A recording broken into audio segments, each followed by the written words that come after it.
j'ai couché avec mon patron au bureau et maintenant c'est devenu notre secret.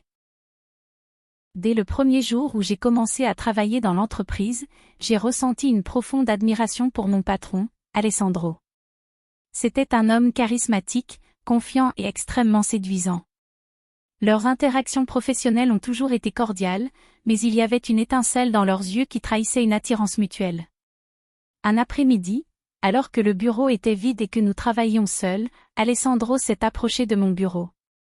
Avec un regard déterminé et un sourire captivant, il dit calmement.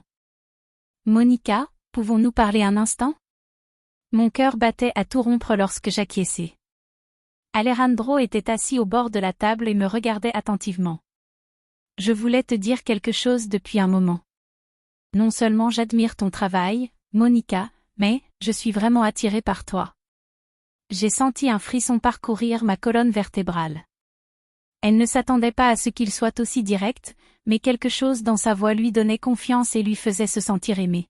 « Je ressens la même chose pour toi, Alessandro aussi, répondis-je avec un mélange de timidité et d'excitation. Sans ajouter un mot, Alessandro se pencha sur moi et m'embrassa. Un baiser profond et passionné qui a rapidement réchauffé l'atmosphère. Nos mains se sont entrelacées et la tension accumulée au fil des mois s'est relâchée dans un tourbillon d'émotions. Les mains d'Alessandro parcoururent mon dos, me rapprochant de lui tandis que je glissais mes doigts dans les cheveux d'Alejandro, les tirant doucement dans un geste de désir retenu. « Je te voulais tellement », murmura Alessandro contre mes lèvres avant de m'embrasser à nouveau, cette fois plus intensément. En quelques secondes, Alessandro m'a pris dans ses bras et m'a posé sur la table. Les caresses étaient urgentes, les baisers fougueux. Je me suis donné complètement, me laissant emporter par le désir et la connexion qu'il ressentait. Alessandro a déboutonné mon chemisier avec des mains tremblantes, révélant ma peau douce et délicate. Mes gémissements ont rempli la pièce, enflammant encore plus la passion entre nous. « Tu es si belle », murmura Alessandro en m'embrassant dans le cou et en descendant lentement vers ma poitrine. Au bout d'un moment, nous sommes allés sur le canapé du bureau. Là, la romance s'est poursuivie avec plus d'intensité. Alessandro m'a regardé dans les yeux en me caressant avec tendresse et passion. Des murmures mêlés à des gémissements, créant une symphonie de plaisir qui résonnait dans le bureau vide. « Tu es incroyable, Monica », murmura-t-il en glissant ses mains sur mes hanches. Nos corps se sont rencontrés dans un va-et-vient de plaisir et d'amour débridé. Chaque contact, chaque baiser nous emmenait au-delà de tout fantasme qu'ils avaient jamais eu. Le bureau devient un sanctuaire de passion où le temps semble s'être arrêté. Mes gémissements sont devenus plus intenses à mesure qu'Alessandro explorait chaque recoin de mon corps, lui murmurant des mots doux et remplis de désir.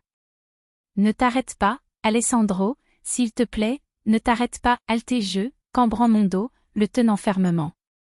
Finalement, épuisé mais rempli d'une satisfaction indescriptible, nous nous sommes allongés ensemble sur le canapé.